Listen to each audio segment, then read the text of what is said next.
Who made the decision at the FBI to raid Mar-a-Lago for those documents?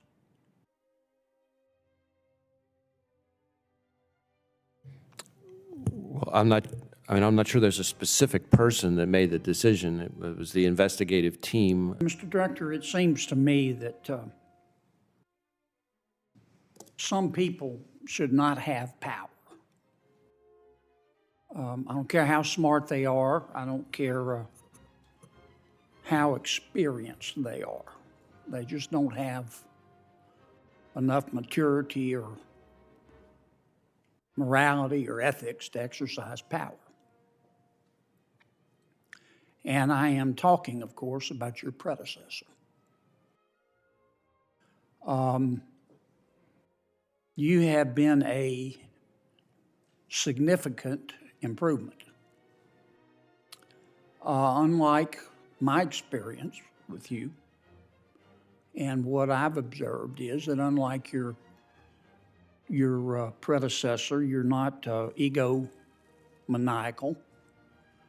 and you're not egocentric, and you're not a self-aggrandizer.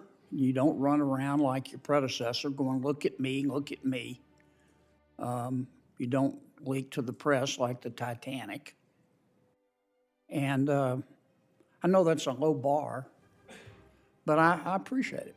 You talk a lot about 38,000 women and men in the FBI, the vast majority of whom do an extraordinary job, and I agree with that. Most of those women and men that you're talking about are in your field offices. I'm not saying there aren't some in the Washington office. But the problems we've had with the FBI over the past decade,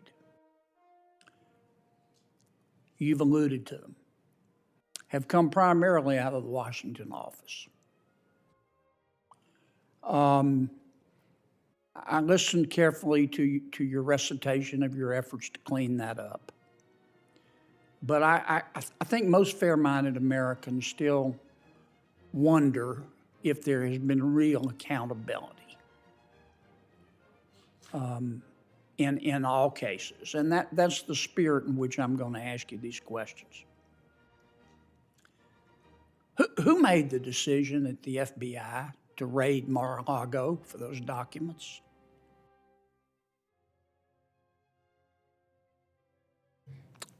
Well, I'm not sure there's a specific person that made the decision. It was the investigative team that was on that investigation, working with the prosecutors on the case. Why didn't you just do a consent to search and avoid all the drama? Well, you, but whoever made the decision. Yeah. Well, let me try it this way, because obviously we are talking now about not just an ongoing investigation that's being led by a special counsel, but an ongoing investigation being led by a special counsel that's in front of a court with likely very strong views about what it is I can say publicly, which gets at some of your gracious comments about public commentary about cases. But I think in that particular instance, if you look at the affidavit in support of the search warrant, and more importantly, the pleadings that were filed by the prosecutors in the case, they lay out in a very detailed way all the efforts that were made to ensure compliance short of proceeding to a search, as well as now has been charged, actual obstruction of justice. And so in my experience, again, speaking more generally now, both as a line prosecutor and now as FBI director, when it comes to obtaining classified information, retrieving it, we typically pursue the least intrusive means possible, but if those don't work, and certainly if there's obstruction of justice, which in this case as found by a probable cause standard by the judge, then it's pretty typical to resort to a search warrant.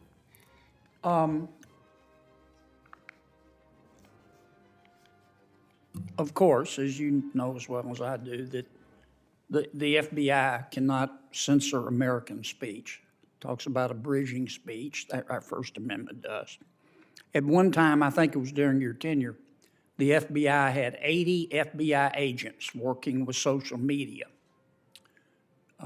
encouraging social media to take down accounts and remove, quote, disinformation and election interference.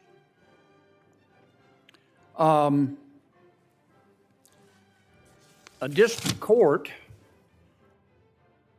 found that the FBI and other agencies asked social media platforms to remove content and to change their moderation policies in a way that violated the First Amendment.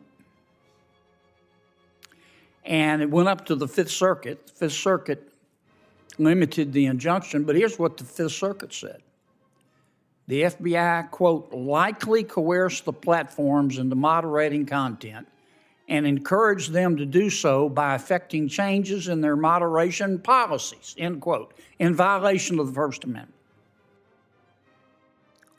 The FBI agreed with the plaintiffs that, quote, I'm quoting the Fifth Circuit, federal agents ran afoul of the First Amendment by coercing and significantly encouraging social media platforms to censor disfavored speech, including by threats of adverse government action, like antitrust enforcement and legal reforms. That's serious.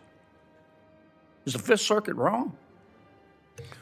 Well, as you may know, first off, let me just say the opinions talk about a whole bunch of other executive agencies besides the FBI, and I'm not going to speak to what the other agencies did or didn't do. But well, you weren't the only one. It was the White House. It was Homeland Security. But your folks were there too, all 80 of them, 80 agents. Well, but combing social media every day, calling Twitter, calling Facebook, take that down. Get rid of that account. And it wasn't just on election interference.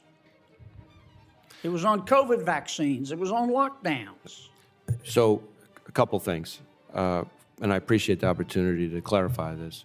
So first, on things like COVID vaccines and stuff like that, the FBI had no role in telling anybody to take anything down. In fact, as you may know, the FBI was the only agency back at that time, and the only agency in the entire intelligence community to reach the conclusion to moderate confidence that the origins of the pandemic were most likely a lab leak in China. We were the only agency, so we most certainly were not encouraging anybody to communicate differently on that. Second, even on the topics we did communicate with social media companies about, from everything I've seen, we in fact did not instruct anybody to take that information down.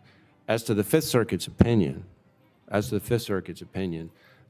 you may also know, we actually hotly contest a lot of the findings, and not just the legal conclusions, but the actual factual findings, and the department has sought Supreme Court review, asked them to vacate the injunction. The Supreme Court's not only vacated the injunction, but granted cert, so I probably should leave it at that. Let me stop you a second. I've gone way over. I want to ask you one last question. We had a controversy during the election about Mr. Hunter Biden's laptop. And at that time, you had 80 agents interfacing with social media, doing whatever they were doing. The FBI had the Hunter Biden laptop, got it on December 9th, 2019. The New York Post story,